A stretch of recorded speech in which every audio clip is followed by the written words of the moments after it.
News can മീഡിയയുടെ പുതിയൊരു വീഡിയോയിലേക്ക് സ്വാഗതം. മധ്യവടക്കൻ കേരളത്തെ മുക്കി പെരുമഴ. കേന്ദ്ര ജല കമ്മീഷൻ പ്രളയ മുന്നറിയിപ്പ് പ്രഖ്യാപിച്ചു.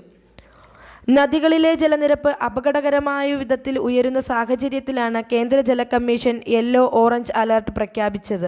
ബംഗാൾ ഉൾക്കടലിൽ രൂപപ്പെടുന്ന ന്യൂനമർദ്ദം ശക്തിപ്പെടുന്ന സാഹചര്യത്തിലാണ് സംസ്ഥാനത്ത് അതിശക്തമായ മഴ തുടരുന്നത്. ഈ സാഹചര്യത്തിലാണ് കേന്ദ്ര ജല കമ്മീഷൻ പ്രളയ മുന്നറിയിപ്പ് പ്രഖ്യാപിച്ചത്. 9 ജില്ലകളിൽ ഓറഞ്ച് അലർട്ടും 4 ജില്ലകളിൽ യെല്ലോ അലർട്ടുമാണ് പ്രഖ്യാപിച്ചത്. കോട്ടയം, ഇടുക്കി, എറണാകുളം, തൃശൂർ, പാലക്കാട്, മലപ്പുറം, കോഴിക്കോട്, കണ്ണൂർ, കാസർഗോഡ് ജില്ലകളിൽ ഓറഞ്ച് അലർട്ടും തിരുവനന്തപുരം, പത്തനംതിട്ട, ആലപ്പുഴ ജില്ലയിൽ യെല്ലോ അലർട്ടുമാണ് കേന്ദ്ര ജല കമ്മീഷൻ പ്രഖ്യാപിച്ചത്. വരുന്ന 5 ദിവസവും മഴ കനക്കാനാണ് സാധ്യത. തിരുവനന്തപുരം ജില്ലയിൽ ഇന്ന് കള്ളക്കടൽ മുന്നറിയിപ്പുമുണ്ട്. തൃശൂർ, കോഴിക്കോട്, കണ്ണൂർ, കാസർഗോഡ് തീരങ്ങളിൽ പ്രത്യേക ജാഗ്രതാ നിർദ്ദേശമാണ് നൽകിയിരിക്കുന്നത്.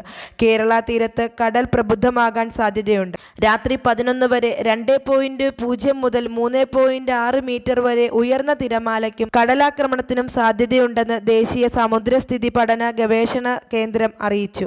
മത്സ്യത്തൊഴിലാളികളും തീരദേശവാസികളും പ്രത്യേക ജാഗ്രത പാലിക്കണമെന്നാണ് നിർദ്ദേശം. പത്തനംതിട്ട ജില്ലയിലെ അച്ചൻകോവിൽ, കോട്ടയം ജില്ലയിലെ മണിമല, ഇടുക്കി ജില്ലയിലെ തൊടുപുഴ, തൃശൂരിലെ കരിവന്നൂർ, ഗായത്രി എന്നീ നദികളിൽ കേന്ദ്ര ജല കമ്മീഷൻ യെല്ലോ അലർട്ട് പ്രഖ്യാപിച്ചു. അതിനാൽ തീരത്തോട് ചേർന്ന് താമസിക്കുന്നവർ ജാഗ്രത പാലിക്കണമെന്നാണ് ദേശീയ ദുരന്ത നിവാരണ അതോറിറ്റി അറിയിച്ചിരിക്കുന്നത്. നദികൾക്ക് പിന്നാലെ 5 ഡാമുകളും കേന്ദ്ര ജല കമ്മീഷൻ റെഡ് അലർട്ട് പ്രഖ്യാപിച്ചിട്ടുണ്ട്.